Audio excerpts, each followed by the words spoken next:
தொடர்ந்து அரசியல் படிப்போம், பேசுவோம், விவாதிப்போம். மறக்காம நம்ம சேனல் நியூஸ் ஃபோக்கஸ் தமிழை சப்ஸ்கிரைப் பண்ணி இணைந்திருங்கள்.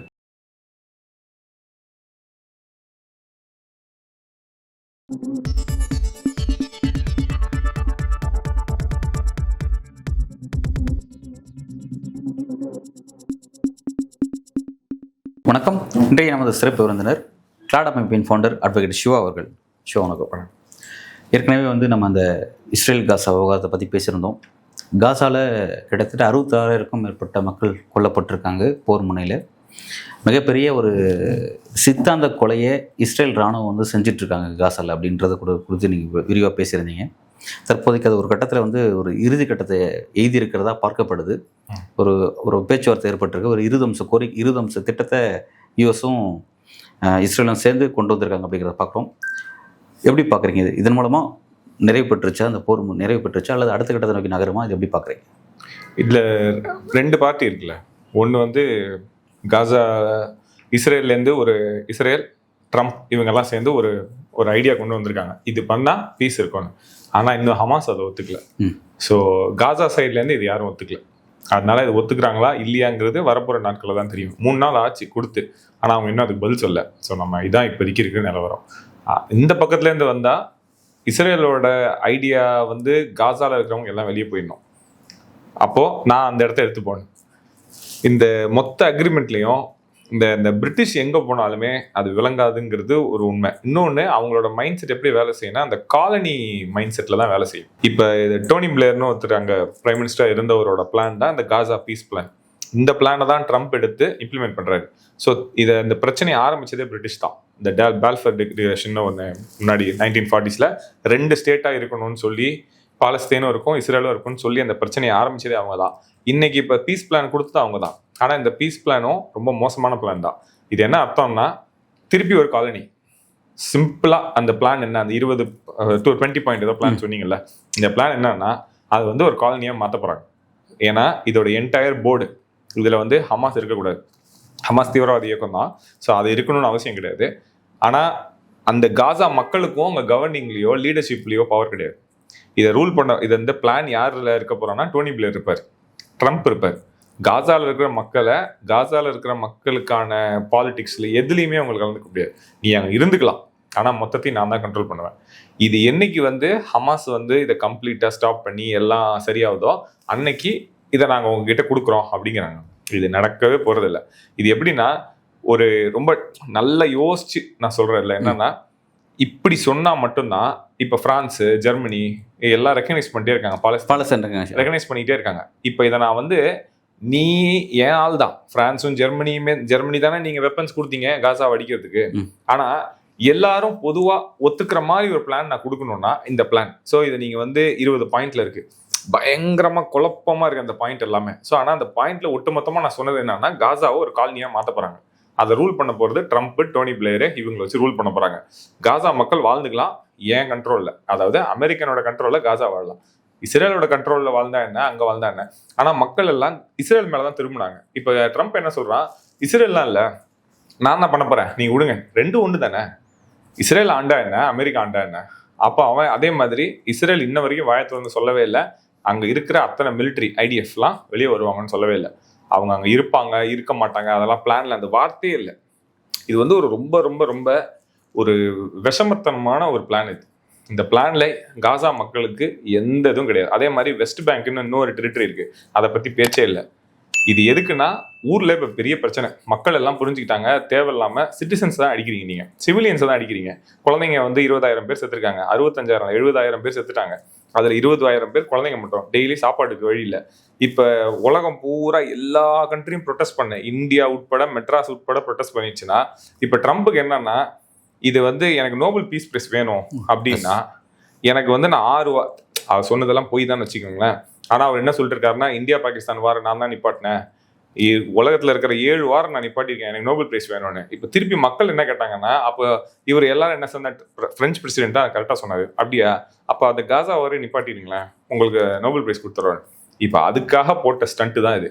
இப்போ இது ஹமாஸ் ஒத்துக்கணும். ஸோ ஹமாஸ்க்கு இது புரிஞ்சிச்சுன்னா அவங்க நிப்பாட்ட மாட்டாங்க. அப்படி அவங்க நிப்பாட்டிட்டாங்கன்னா, எனக்கு நோபல் பீஸ் பிரைஸ் வேணும், ஏன்னா ஒபாமா கொடுத்தீங்களா எனக்கும் கொடுங்கன்னு சொல்றாரு. இப்போ அதை கொடுத்துட்டா இவர் பீஸ் கொண்டு வந்த மாதிரி ஒரு பிம்பம் ஆனா காசா மக்களுக்கு இது பீஸே கிடையாது. இஸ்ரேல் தான் இந்த வார்ல ஜெயிக்குது. இவங்க நினைச்ச மாதிரி அதை காலனியா மாத்திடுவாங்க. இவங்க என்னென்னலாம் பண்ணுமோ பண்ணிப்பாங்க தான் நிலவரம். இப்போ இதில் வந்து இந்த ஒரு நெருக்கடியான சூழலுக்கு தள்ளப்பட்டதுக்கான காரணம் ட்ரம்ப்புடைய நோபல் பரிசு ஆசை மட்டும்தானா, அல்லது வந்து இப்போ பாலஸ்தீனத்தை ரெகக்னைசேஷன் பண்ணுறன்றதுக்காக எல்லா நாடுகளும் கிளம்பி வந்திருக்காங்களே, அது ஒரு பெரிய நெருக்கடியா? இது இல்லைன்னா அது நடக்காதே. ஓகே. இப்போ யுனைடெட் நேஷன் செக்யூரிட்டி கவுன்சில் போன வாட்டி நம்ம பேசணும். இந்த ஐநா சபையில ஒரு பெரிய முக்கியமான இடம் இருக்கு. அங்க 5 பேர் வந்து பீஸ் வேணும்னு கேட்கறாங்க. இவங்க மட்டும் வீட்டோன்னு சொல்லி நாங்க ஒத்துக்க மாட்டோம்னு சொல்லி உடைச்சிட்டாங்க. அப்ப எல்லாருக்கும் தெரியுது ட்ரம்ப் பீஸுக்கு எதிரானவர்.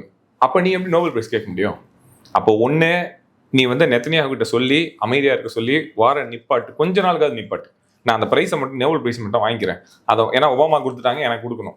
அந்த மாதிரி ஒரு ரொம்ப சின்ன புத்தி உள்ளால் தானே அவரு. அதனால அவருக்கு அது வேணும், அதுக்காக இது. ஆனா உலகத்துல இருக்கிற தலைவர்கள் மக்கள் எல்லாம் வந்து திரும்பி நீ வார்ன்னு சொல்லும் போது நோபல் பிரைஸ் என்னால கேட்கவே முடியல.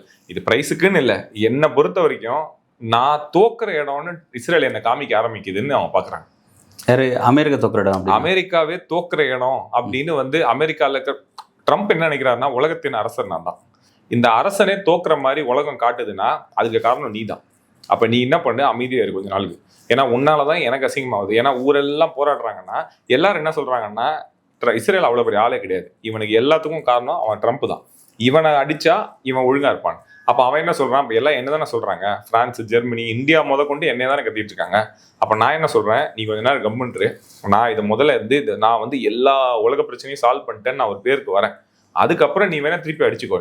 அதுக்கு ஒரு தந்திரமான பிளான் என்னன்னா, டோனி பிளேயரோட பிளான் என்னன்னா, இந்த பிரிட்டிஷ் பிரைம் மினிஸ்டரோட பிளான் இதை மாதிரி ஒரு வச்சுக்கலாம், நம்மளே கண்ட்ரோல் பண்ணிக்கலாம் காசாவை, இப்போதைக்கு போரை நிப்பாட்டிக்கலாம் அப்படிங்கிற மாதிரி கொண்டு வந்திருக்காங்க. பட் இந்த சூட்சமம் தெரியாம தான் வந்து பல்வேறு ஆர்கனைசேஷன் ஆஃப் இஸ்லாமிக் கண்ட்ரிஸ் வந்து இதை அங்கீகரிக்கிறாங்க. பல்வேறு நாடுகள் இருந்து அதுக்கு ஒரு பாசிட்டிவ் சைன்ஸ் வந்துட்டு இருக்கு. அந்த பாசிட்டிவ் சைன் இருக்கிறவங்க எல்லாம் கத்தார், சவுதியில கிடையாது, யுஏஇ, ஜோர்டான், ஈஜிப்ட் இவங்க தான் பண்ணியிருக்காங்க. இவங்க ஏற்கனவே அதுக்கு சாதகமாக உள்ள ஆள் தான்.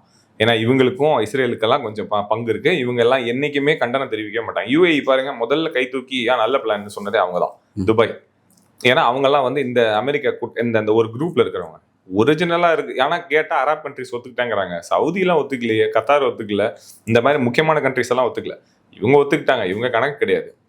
எதுக்கு இப்ப சொல்றதுக்கு அவங்களுக்கு சாதகமா இருக்குல்ல. இப்ப எனக்கு வந்து இப்ப எப்படின்னா, நான் உனக்கு கண்ணுக்கு தெரியாம அடிக்கிறேன் பரவாயில்லையா, அப்படி அடிச்சா நீ அதை ஒத்துக்கிறியா, வெளிப்படையா வந்து ஒத்துக்கிறியான்னா, நான் இவங்க எல்லாம் என்ன சொல்லிட்டாங்க, நீங்க எப்படி ஒரு பிளான் போடுங்க, மக்களுக்கு தெரியாம ஏதாவது பண்றது மாதிரி ஒரு பிளான் போடுங்க, அந்த பிளான் நாங்க ஒத்துக்கிட்டாங்க. அவ்வளவுதான். இப்போ இது அதை நோக்கி தான் போயிட்டு இருக்கு. அதை நோக்கி தான் போகுது. இன்னும் ஹமாஸ் ஒத்துக்கல. ஆனா ஹமாஸ் ஒத்துக்கலன்னா ட்ரம்ப் ஒரு வேர்டு சொன்னாரு, ஒத்துக்கலன்னா it will be very sad for தெம்னு சொன்னாரு. இப்போ ஆல்ரெடியே வந்து ஒரு பெரிய நெருக்கடி ஏற்பட்டு இருக்கு, ஒரு பெரிய மோசமான சுச்சுவேஷன்ஸ் போயிட்டு இருக்கு. இஸ்ரேல் ராணுவத்தை எதிர்த்து நிற்கிற அளவுக்கு ஹமாஸ் படை வலிமை இல்லாமல் இருக்கு அப்படிங்கிறத பார்க்குறோம். அப்படி இருக்கும் பொழுது இப்போ இந்த மாதிரியான ஒரு விஷயத்து மூலமா கொஞ்சம் இறங்கி வர்றது மூலமா வந்து அந்த மக்களை காப்பாற்றிக்க முடியும், கொஞ்சம் ப்ரீத்திங் ஸ்பேஸஸ் கிடைக்குமே. இது இல்லாட்டி அந்த மக்கள், அப்பாவி மக்கள் இன்னும் கொல்லக்கூடிய சூழல் வந்து இன்னும் அதிகரிக்கிறதா போகுது. இப்போ ஏன் வந்து இந்த விஷயத்துல வந்து ஹமாஸோட பார்வை சரிதானா? ஹமாஸோட பார்வை சரின்னு இல்லை. இப்போ அவங்களுக்கு என்ன பண்றதுன்னு இப்போ அவங்களுக்கு பார்வை இல்லை. இப்போ ஓகே, ஆப்ஷனே இல்லை. ஓகே, ஏன்னா ட்ரம்ப் என்ன சொல்றாருன்னா, இந்த பிளான் எல்லாம் பேசிட்டு கரெக்டா ஒரே ஒரு வேர்டு சொல்றாரு, அவங்க ஒத்துக்கிறது அவங்களுக்கு நல்லது, இல்லைன்னா அது ரொம்ப சோகமான ஒரு நிலைமை கொண்டு போய் அவங்கள விடுன்னு சொல்றாரு. அப்படின்னா என்னன்னா, நான் பீஸ்க்கு ஓகேன்னு சொல்லியும் நீ ஒத்துக்கலன்னா எனக்கு வேற என்ன வழி தெரியலையே, நான் உன்னை அடிச்சுதான் ஆகணும்னு சொல்லி ஒரு பெரிய வாரம் அடிச்சு அமெரிக்கா உள்ள இறங்கும். ஏன்னா மக்கள்கிட்ட நான் இப்போ உன்கிட்ட சொல்லிட்டேன்ல ஒண்ணு, இப்போ உங்களுக்கு எல்லாத்துக்கும் நான் புரியுற மாதிரி என்ன சொல்லியிருக்கேன், நான் வந்து பீஸ்க்கு ஓகே, நான் வார நிப்பாட்டிடுறேன்னு சொல்லிட்டேன். ஆனா அவன் தான் ஒத்துக்கல, அதுக்காக நான் படிக்க போறேன் அப்படின்னு சொல்லலாம்ல. அதுக்காக தான் இந்த கேமே. ஏன்னா எனக்கு தெரிஞ்சு ஹமாஸ் இது ஒத்துப்பாங்களான்னு தெரியல. ஏன்னா நமக்கு மெட்ராஸ்ல உட்காந்து இது நமக்கு புரியுதுன்னா அவங்களுக்கு புரியாதா நீங்க என்ன ட்ரிக் பண்றீங்கன்னு. ஏன்னா உங்க ஆர்மி வெளியே போக மாட்டேங்கிறீங்க, வெஸ்ட் பேங்கை பத்தி பேச மாட்டீங்க, காசால இருக்கிற மக்கள் கவர்மெண்ட்லேயே இருக்க முடியாதுங்கிறீங்க.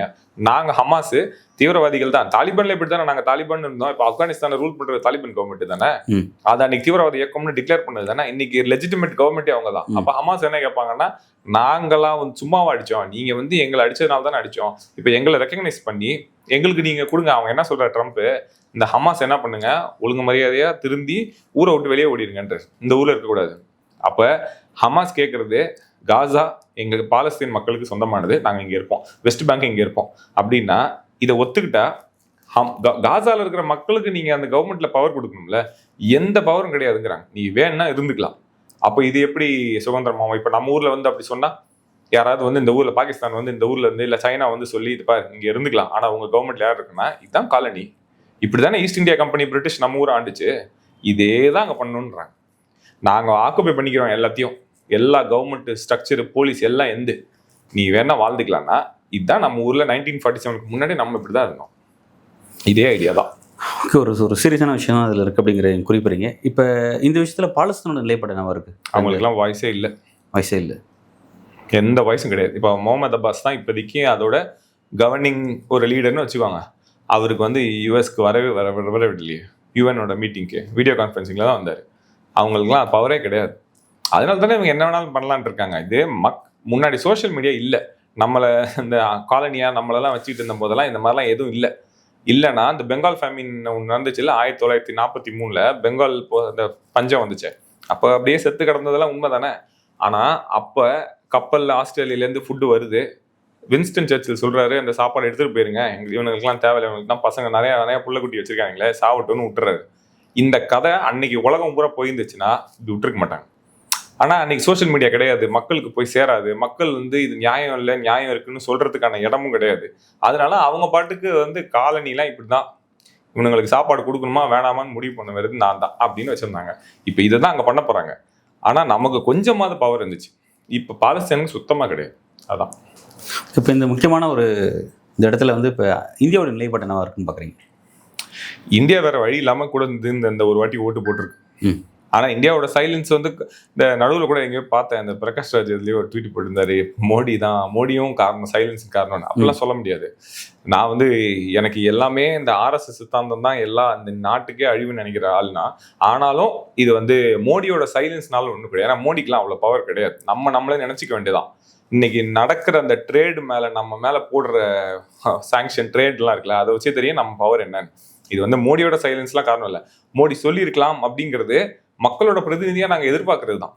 நம்ம எல்லாம் வந்து இவ்வளோ போராடுறோமே தப்பா, ஏன்னா பவர் இல்லாத ஒருத்தவங்களை அடிக்கும் போது நமக்கு தெரியும் நல்லது நம்ம சொல்லலாமேன்னு, அவர் சொல்லலை, அது நமக்கு கொஞ்சம் கஷ்டமா இருக்கு. ஆனால் மோடியோட சைலன்ஸுக்கும் எனக்கும் சம்மந்தம் கிடையாது. ஸ்டான்ஸ் எடுக்கும்போது இந்த இடத்தை எடுத்துட்டாங்கல்ல, 142 ஓட்டு போட்டப்போ நம்மளும் சேர்ந்து ஓட்டு போட்டிருக்கோம். ஸோ அவ்வளோதான். இது முடிவு எடுக்கணும்னா பிரான்ஸ், ஜெர்மனி இந்த மாதிரி கண்ட்ரிஸ் எடுத்தால் மட்டும்தான் அங்கே சேஞ்ச் ஆகுமே தவிர அங்கேருந்து சேஞ்ச் நம்மளால ஒன்றுமே சேஞ்ச் ஆகாது. ஸோ நம்ம வேணா நினச்சிக்கலாம் இது ஒரு கேள்வியா, ஏன்னா நம்ம இந்தியன்ஸ், அதனால நம்ம ஒரு கேள்வி கேட்குறோம், நம்ம பேசினான்னு. நீங்கள் பேசினாங்க யாரும் மதிக்க போகிறதில்ல, இதுதான் உண்மை. ஓகே, இப்போ வந்து இதில் ஒரு முக்கியமான விஷயமா வந்து இப்போ நீங்கள் சொன்ன மாதிரி வந்து 8 அம்ச திட்டத்துக்கு பிறகும் அதில் ஒரு சூட்சம் இருக்குன்னு சொல்கிறீங்க. அதன் பிறகும் கூட வந்து அங்கே நடக்கக்கூடிய அந்த சித்தாந்த கொலை அப்படிங்கிறது வந்து தொடர்தான் போகுது அப்படின்னு நீங்கள் பார்க்குறீங்களா?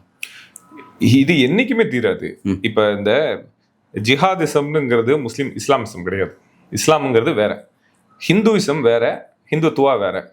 அதே மாதிரி ஜுடாயிசம் வேற. ஜுடாயிசம் தான் யூதர்களோட வழிபாட்டு நம்பிக்கை. ஜைனிசம் வேற. இந்த ஜைனிசம்ங்கிறது இந்த ஹிந்துத்துவாங்கிறதெல்லாம் ஒரு வந்து அரசியலையும் மதத்தையும் கலந்த ஒரு இடம். மத நம்பிக்கைங்கிறது தனி, அது எனக்கும் கடவுளுக்கும் தனிப்பட்ட உறவு.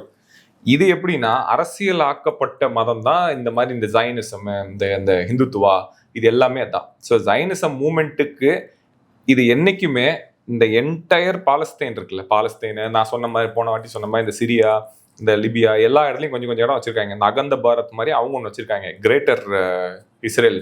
அந்த ப்ராஜெக்டை அடையிற வரைக்கும் அது நிப்பாட்டவே மாட்டாங்க. ஏன்னா ஜைனிசமோட வேலையே தான். இப்போ ஹிந்துத்துவா என்ன சொல்லுதுன்னா அதே தானே அகந்த பாரத்னு, இதே மாதிரி ஐடியா அவங்க வச்சிருப்பாங்க. அதே மாதிரி தான் இந்த இஸ்லாம்ல வந்து ஒரு குரூப் ஒன்று இருக்கும், கேலிஃபெட் எஸ்டாப்ளிஷ் பண்ண போறோம் அப்படின்னா இந்த உலகமே கேலிஃபெட்டு தான், அதுல வந்து நம்ம தான் வந்து உச்சம், மற்றவங்க எல்லாருமே கலப்படமான. ஸோ இவங்க ரெண்டு தான் கிரியேட் பண்ணுவாங்க. ஒன்று ஃபியர் எப்படி கிரியேட் பண்ணுவாங்கன்னா இவங்க எல்லாம் நமக்கு எனிமி, அவுட் சைடர்ஸ், வெளியாட்கள், இவங்கள ஒழிக்கணும். இன்னும் ஒன்று என்ன பண்ணுவாங்க, அதே நேரத்தில் நம்பிக்கை கொடுப்பாங்க. அந்த நம்பிக்கை என்னன்னா ஒரு நாள் நம்ம இந்த இடத்த வந்து இந்த கேலிஃபெட்டா மாறும், ஒரு நாள் இது இந்து ராஷ்டிராவா மாறும், ஒரு நாள் இது வந்து யூதர்களோட உலகமா மாறும், இப்படி கொடுத்துக்கிட்டே இருப்பாங்க. இந்த ரெண்டுத்தையும் வச்சுக்கிட்டே இருப்பாங்க. ஸோ ஒரு புனித இடம், ஒரு புனித கதை, ஒரு புனித பூமி, அப்படியே எல்லாம் அதுல வச்சு பாலிடிக்ஸை கலந்து வைக்கிறது தான். அதனால இது நிக்கவே நிக்காது. அப்புறம் வேற எதை வச்சு அவங்க பாலிடிக்ஸ் பண்ணுவாங்க? இவங்களுக்கு தான் புதுசாக எதுவும் பேச தெரியாது. அந்த பழைய கதையை வச்சு எப்படியாவது ஓட்டிக்கிட்டே இருக்க வேண்டியதான். இதுதான் பாலிடிக்ஸ். இப்போ இதில் இந்த விஷயத்தில் உலக நாடுகளுக்கும் எந்த ஆப்ஷன் கிடையாதா? அதாவது இஸ்ரேலை கண்டிக்கணும்னு சொல்லி பேசிட்டு இருந்த மற்ற உலக நாடுகளுக்கும் இது மூலமா வேற எந்த ஆப்ஷன்ஸ்? 23 மாசமா எப்படி பேசிட்டே இருக்க முடியும்? ஒரு நிமிஷம் நிப்பாட்டிருக்கலாம். ஸோ நம்ம பேசுறது அறிவழுத்தனமா நான் நிறைய காரணங்கள்லாம் நான் பேப்பர்ல படிக்கிறதெல்லாம் நான் சொல்லுவேன். ஆனா யதார்த்த உண்மையில 23 மாசமா 70,000 பேரை கொல்றாங்க, சாப்பாடு உள்ள போல. ஏன் ஒரு கண்ட்ரி கூட பிரான்ஸ்ல நியூக்ளியர் வெப்பன் இருக்கு, பெரிய பெரிய கண்ட்ரிஸ் இருக்கு, இங்கிலாந்து இருக்கு, இது இருக்கு. ஒருத்தர் உள்ள போய் நான் இப்ப அவங்களுக்கு சாப்பாடு கொடுப்பேன் என்ன பண்ணுவேன்னு கேட்டா என்ன பண்ணுவீங்க நீங்க? ஏன் கேட்கல? பாலஸ்தீன் வந்து ரெகனைஸ் பண்ணிட்டீங்கல்ல, ரெகனைஸ் பண்ண கண்ட்ரிஸ் இருக்கு. பிரான்ஸ் இப்பதான் பண்ணுச்சு, ரெகனைஸ் பண்ண கண்ட்ரி இருக்கு. ஒரு ரெகனைஸ் பண்ணிடுச்சுன்னா அது வந்து தகுதி ஒரு ஒரு ஒரு நாடா இருக்கிறதுக்கு தகுதி உள்ளது தானே ரெகக்னிஷன் சொல்லுவாங்க. இப்ப இந்தியா ஒரு நாடு, இப்ப என் ஊர்ல யாராவது வந்து அடிச்சா மத்த ஊருக்காரன் வந்து கேட்கலாம், ஏன்னா இது வந்து இன்டர்நேஷனல் லால அது வராது. ஏன் 23 மாசம் கேட்கல? அப்போ என்னைக்கும் கேட்க மாட்டாங்க. ஏன்னா எல்லாருக்குமே யூதர்களோட லாபி இருக்கு, அந்த லாபியில எல்லா கவர்மெண்ட்லயும் ஆள் இருக்காங்க, எல்லா இடத்துலயும் அவங்க வந்து இது வேணாம்னு சொல்றாங்க. கிட்டத்தட்ட 2 வருஷமா நடக்கக்கூடிய இந்த போர் வந்து ஒரு கட்டத்துல முடிவு பெற போகுது அப்படின்னு நம்ம எதிர்பார்த்துட்டு இருந்தோம். ஆனா அதுல மிகப்பெரிய சூட்சமும் இருக்கு அப்படிங்கிறத நீங்க நமக்கு எதிர்பார்த்த மாதிரி முடியாது, நம்ம எதிர்பார்த்த மாதிரி முடியாது. பாலஸ்தீனுக்கும் காசா மக்களுக்கும் ஏத்த மாதிரி முடியாது. அவரோட துயர் எப்போ வந்து துடைக்கப்படும் அப்படின்னு தான் ஒட்டுமொத்த உலகம் எதிர்பார்த்துட்டு இருக்கு. பட் அதுக்கான வாய்ப்பும் இப்போ மலர்ல. பட் இதுலேயும் சில விஷயங்கள் இருக்கு அப்படிங்கிறத குறிப்பிட்டிருக்கீங்க. அடுத்த கட்ட நகர்வை பொறுத்திருந்து பார்ப்போம்.